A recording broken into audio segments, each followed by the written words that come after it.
is LUQOTW, my weekly game show where I ask you a puzzle question and the first person to answer it correctly gets a point for either the champions from the previous seasons or the rest of the world.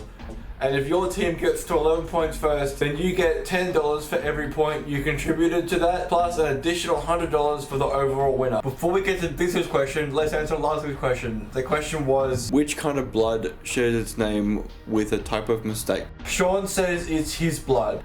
Jimothy! Christopher Lord, Jerry, and Lucas the Smurf all said typo.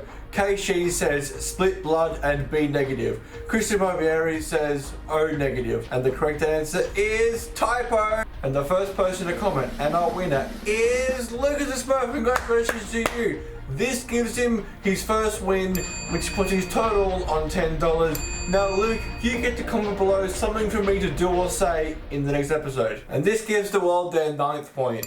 Before we get to this week's question, let's look at a quick example. Jim looked up quite shocked because he saw an octopus flying towards his window. As you'll notice, some of the first letters are red, and if we put them together, it spells LUQOTW. So now your sentence is, Jim went for a blank on the water. He got a hole and went quite blank. And this all happened on his brand new blank. This contest is so close. Will we have anyone coming closer to victory, or will there be a brand new person winning? Find out next week on LUQOTW.